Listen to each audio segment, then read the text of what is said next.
Namaste Vasudevaya. Narayanam Namaskritya Naram Chaiv Narottamam Devim Saraswatim Vyasam Tato Jayamudire Nashtaprayeshu Bhadreshu Nityam Bhagavata Sevaya Bhagavati Uttam Shloke Bhaktir Bhavati Nashtaki.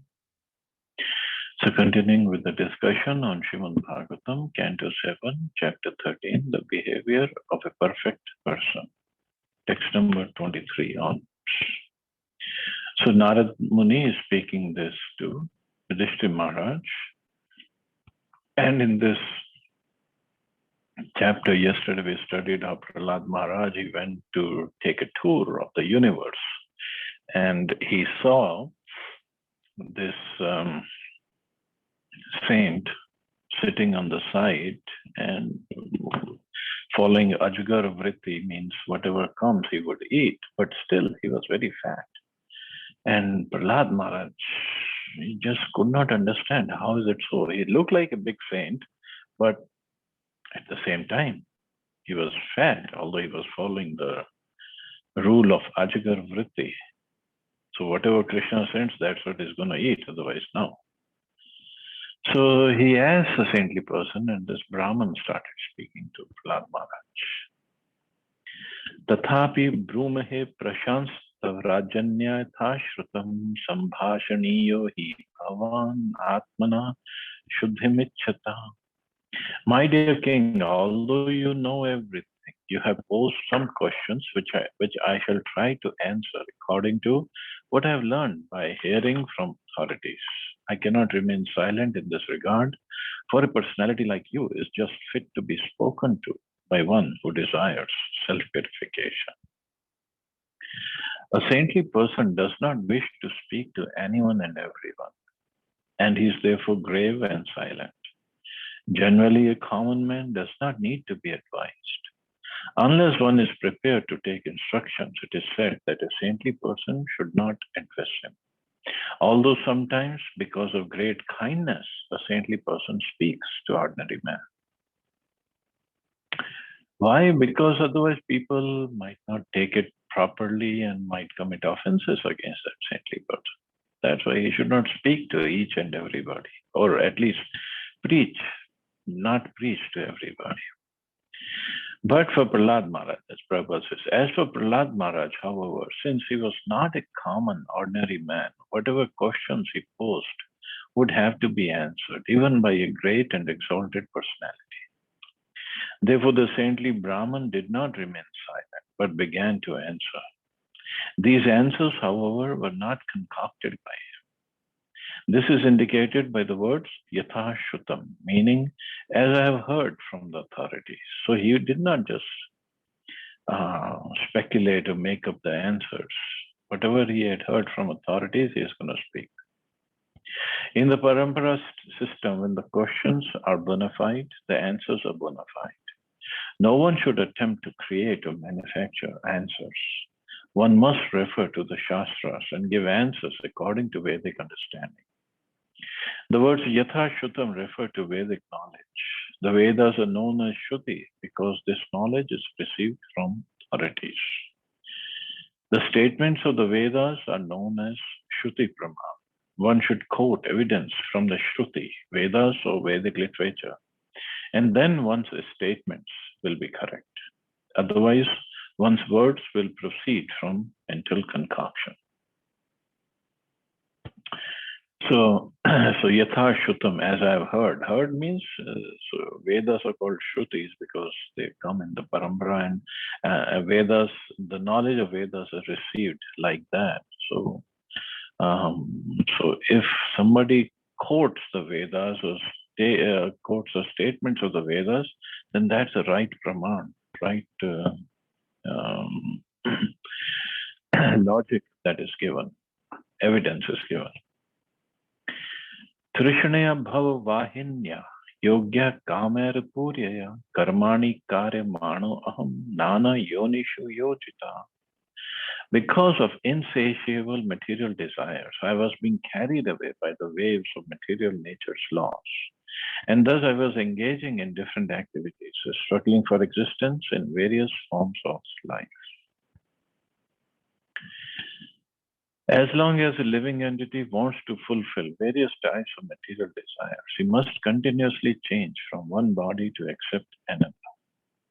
Srila Vishwanath Chakravarti Thakur explains that as a small piece of grass falls in a river and is tossed about with different types of wood and tree branches, the living entity floats in the ocean of material existence and is dashed and tossed amidst material conditions. This is called the struggle for existence. So we have so many desires, tons and tons of desires, some unfulfilled, some partially fulfilled. So to fulfill those desires, we just accept one body and after another body, another body, another body. It's just like a small piece of grass, as Prabhupada explains. It falls in a river. So sometimes that piece of grass mixes with some wood and floats with that wood for some time, and then some tree branches floats with the tree branches for some time. It's just being tossed here and there. This is all what we go through. This is called the struggle for existence. One kind of fruitive activity causes the living being to take one form of the body, and because of actions performed in that body, another body is created. One must therefore stop these material activities, and the chance to do so is given in the human form of life. Specifically, our energy to act should be engaged in service of the Lord, for then materialistic activities will automatically stop.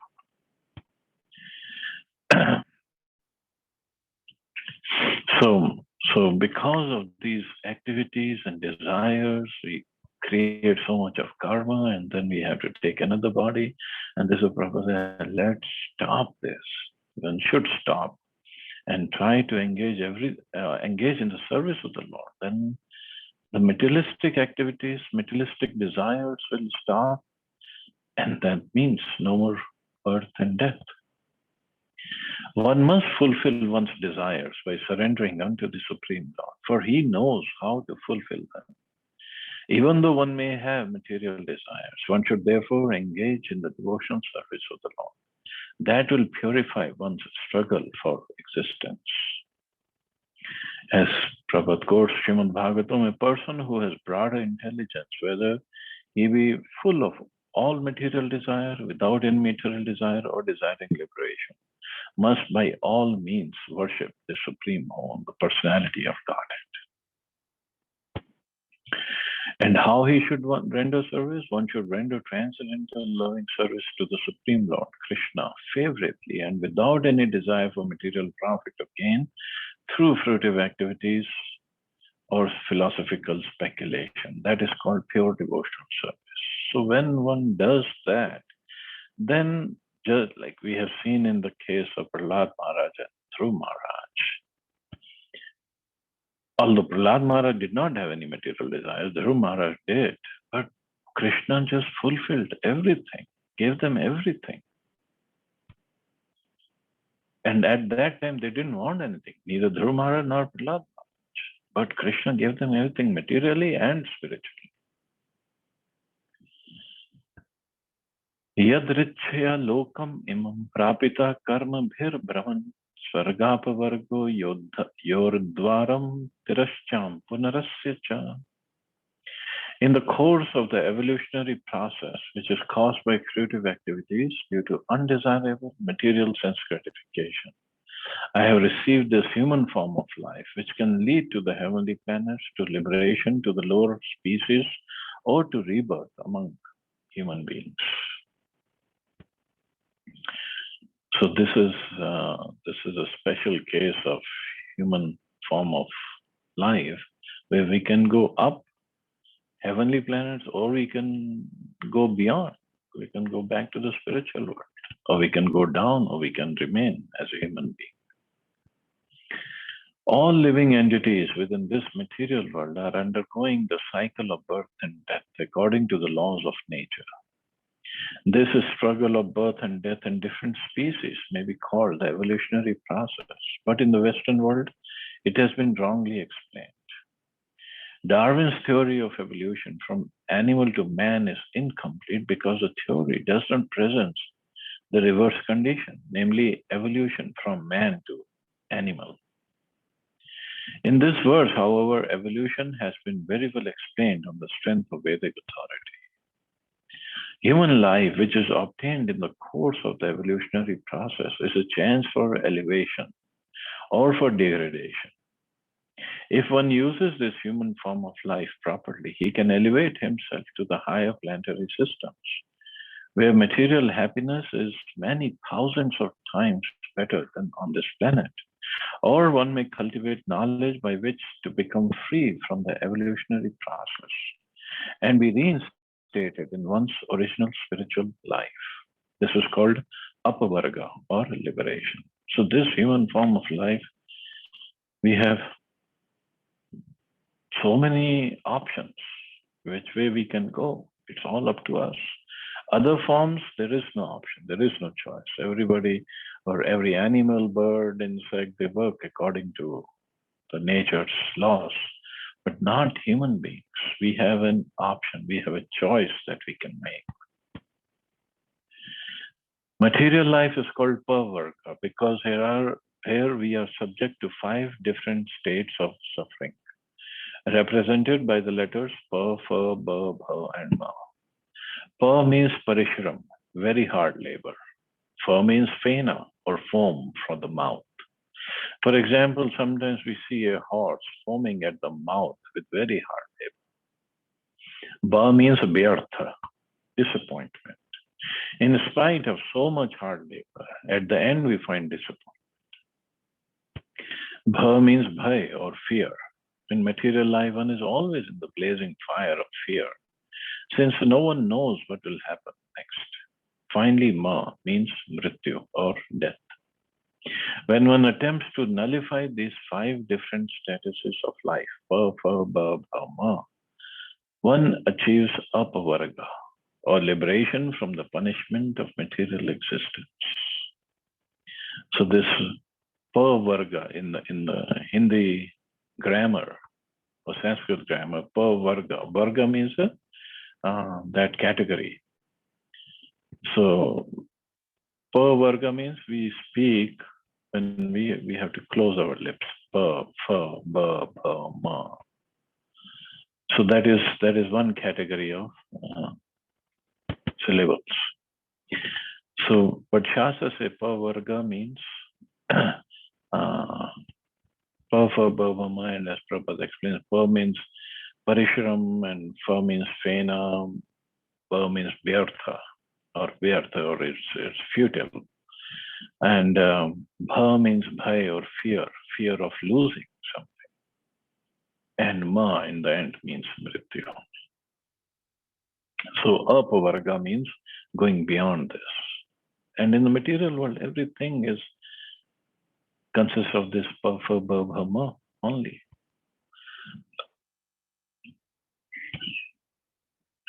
The word tirascham refers to degraded life. Human life, of course, provides an opportunity for the best living conditions.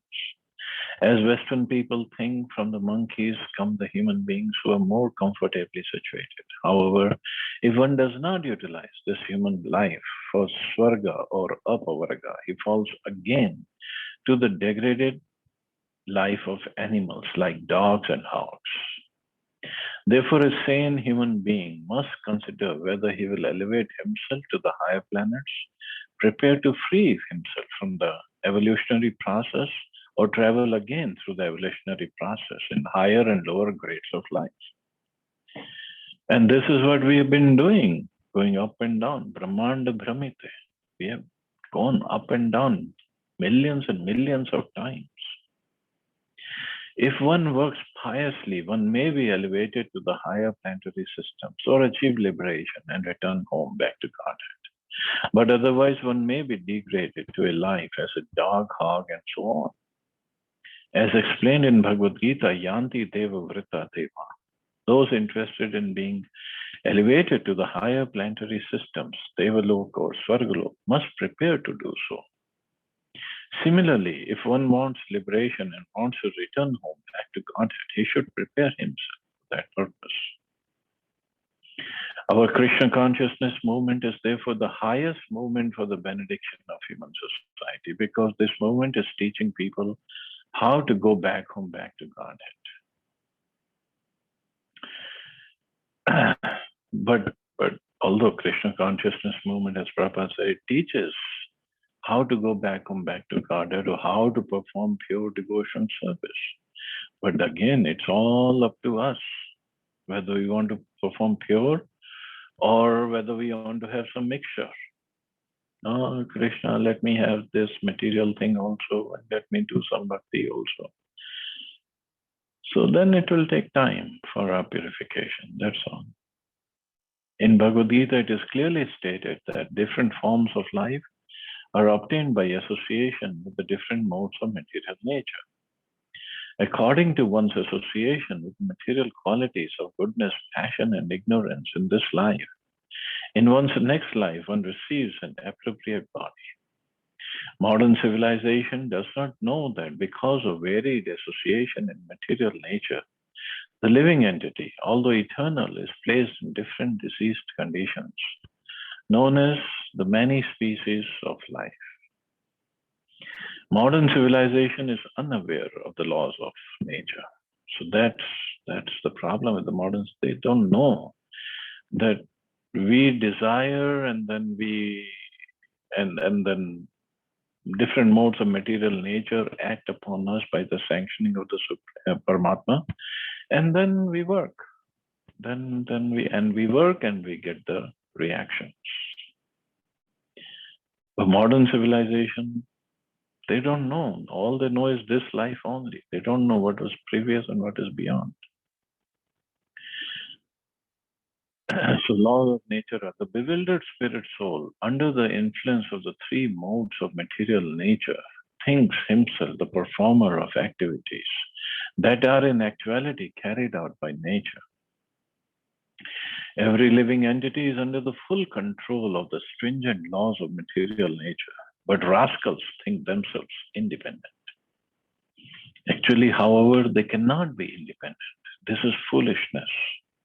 A foolish civilization is extremely risky, and therefore the Krishna consciousness movement is trying to make people aware of their fully dependent condition under the stringent laws of nature, and is trying to save them from being victimized by strong Maya, which is Krishna's external energy. So everything is Krishna's energy, whether external or internal. But the external energy is very, very strict. And her responsibility or duty is to correct us, rectify us.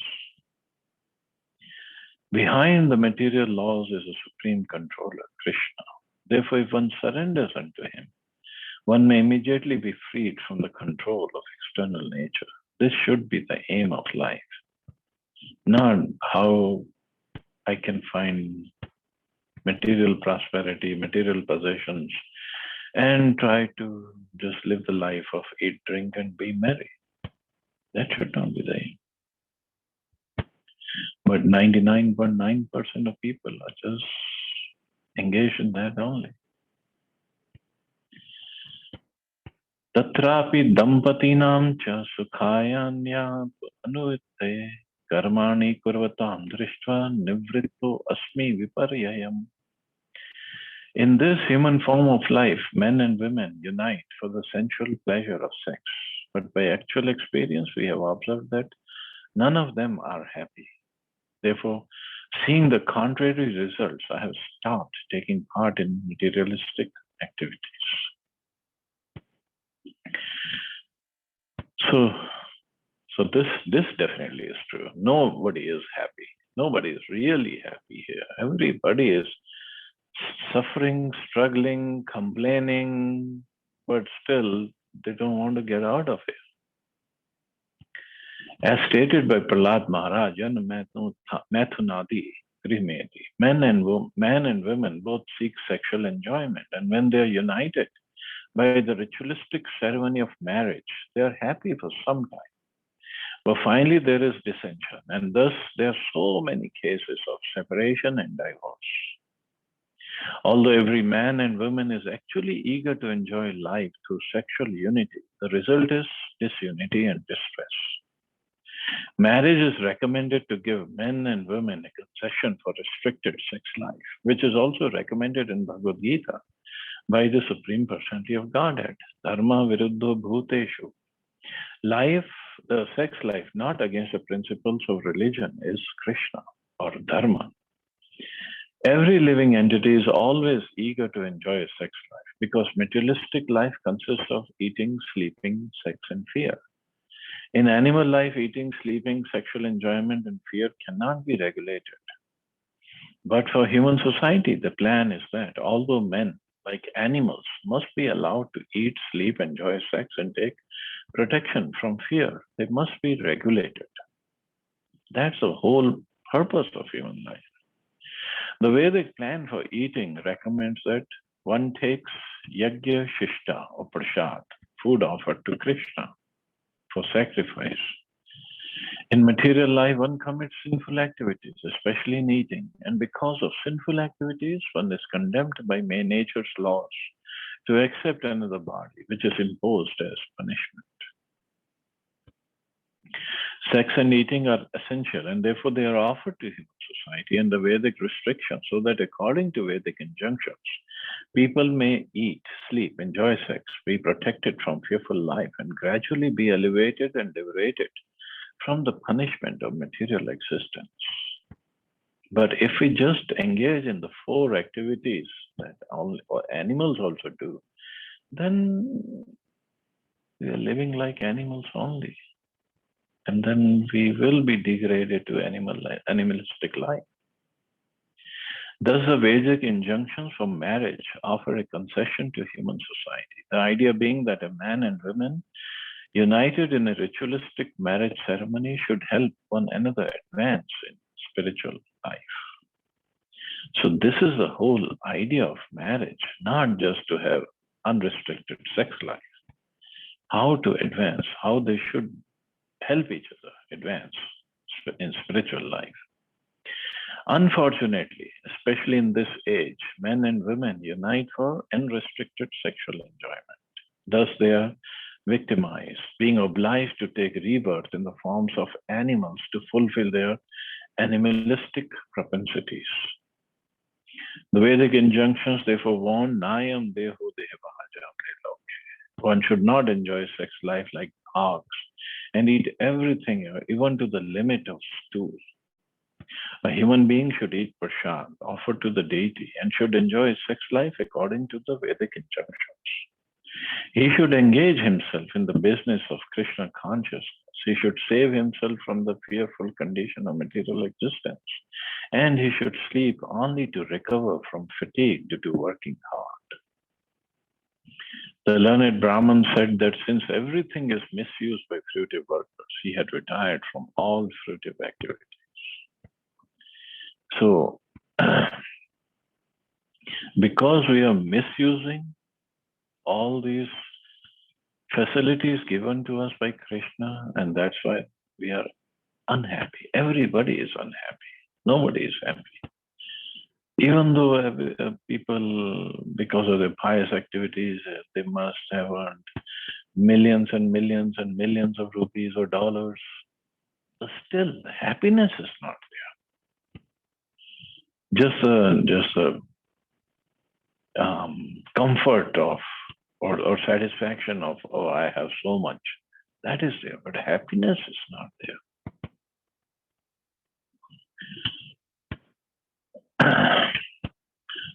Sukhamasyaat manorupam sarveho paratistano manasansparshajan drishtva bhogan swapasyami samvishan. The actual form of life for the living entities is one of spiritual happiness, which is real happiness.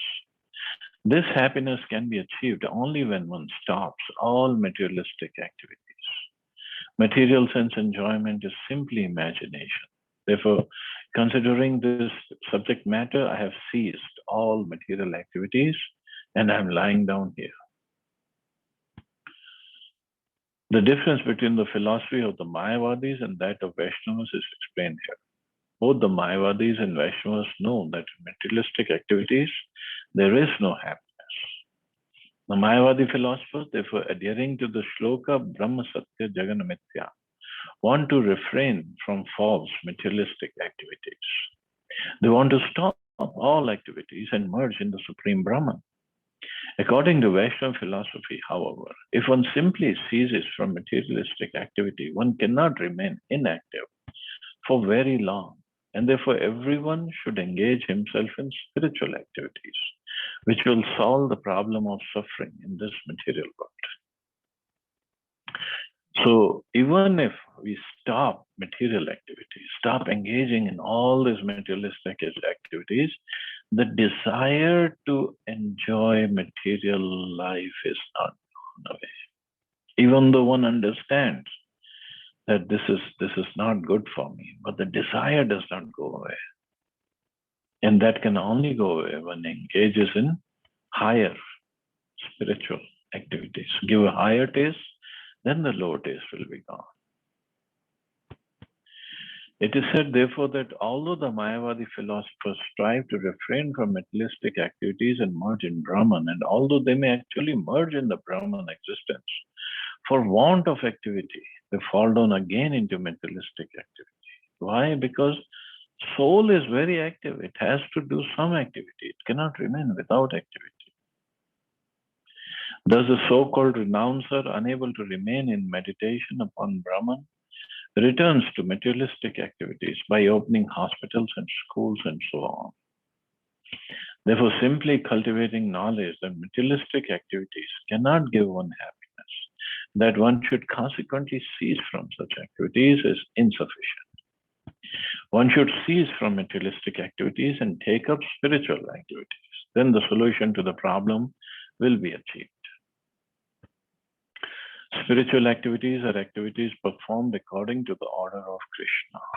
If one does whatever Krishna says, his activities are not material. For example, when Arjun fought in response to the order of Krishna, his activities were not material. Fighting for sense gratification is a materialistic activity, but fighting for the order of Krishna is spiritual. By spiritual activities, one becomes eligible to go back to God and then enjoy a blissful life eternally. Here in this material world, everything is but a mental concoction that will never give us real happiness. So if one works for the sake of pleasing the Supreme Lord, Vishnu, one is liberated, one is in liberated life. If one fails to do so, however, he remains in a life of bondage. But this is what that Brahman said. I just stopped all materialistic activities and I just wanted to just stay here, lie down here. Of course, Krishna, being the Supreme Lord, he is going to take care of everybody, even though whether somebody works or not, but still it's not the best use of human life. Krishna has given us this capability, this body, these senses, hands, legs, mind, everything he has given to use in his service. That is the right way. Not that I'm not going to do anything. But this is what that Brahman was doing. So we'll stop here, see what he says tomorrow. See anybody has any questions or comments.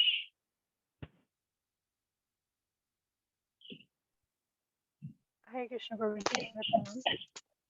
Hare Krishna. Prabhuji, from this purport, I wanted to understand that a devotee also use the material access. I mean, the devotee falls sick, then they visit hospitals, and then those hospitals are made by other, I mean, non-devotees. So now that we are anyway using the material resources, but building hospitals and building schools are not giving much importance according to our scriptures. So how is the difference between building hospitals by a devotee and then building hospitals by non-devotee? We are also using phones and laptops and there's network facilities to conduct classes. Of course, we are not engaged in this, building all this. See, materialistic people will build the hospitals, schools, and facilities for making money so that they can enjoy. That's all their purpose is. So, if devotees build, like there are gurukuls are there, schools are there, and in Bombay, Chupari temple devotees, they have built a beautiful Bhaktivedanta hospital also. But the purpose is, of course, the purpose is to cure any diseases for the material body, but at the same time give some spiritual education also. Even in the hospital, they have all the nurses are trained spiritually, all the doctors are trained spiritually, and when they give the care to the patients, and not only the patient, the relatives who come to take care of their relatives, they also get spiritual education, spiritual treatment, prasad. Everybody gets prasad also. And also they have a wonderful system of where Lord Jagannath, Baldev, Subhadra, they come on this cart every day to every patient's bed. And the patient gets a chance to offer them flowers. So every day there's a Rath Yatra for Lord Jagannath in that hospital.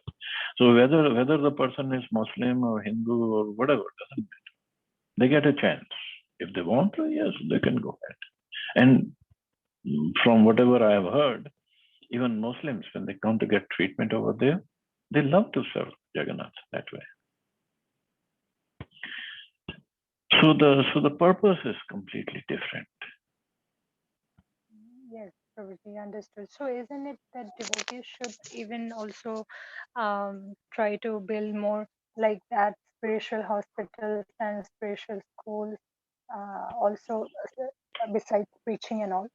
Because now that Well, it depends if somebody has resources and that kind of knowledge, and if the devotees are fixed up. Otherwise, just stick to preaching. I mean, it just depends, varies from devotee to devotee. yes, also Because, it is yeah, go ahead. also it is like based on the time, place, and circumstances. Because now the whole world is suffering, we can see that. So only by preaching we cannot mitigate any physical ailments. For that also we need to visit hospitals. So if we visit a devotees hospitals, like in Vrindavana we have one, so that way like one can be healed mentally and physically also by visiting hospitals who have been created by devotees. So I just thought like that. Yeah, but it takes lots of resources to build Yes. a hospital like that. Yes, Prabhuji. So I understood that those work like social services are considered as like philanthropist work, but still there are still sense gratification. We can consider that like that. So we should rather focus only on preaching according to the scripture. Yeah, and if the facilities are there, if somebody can open a school and teach kids both the knowledge is spiritual and material, why not? But it's lots of work. It's not that easy. Yes. Prabhuji. Thank you so much, Prabhuji. Hare Krishna. You're welcome. Hare Krishna. Okay, I guess we can stop here. You all have a safe and wonderful day. Hare Krishna. Jai Shri Prabhupada.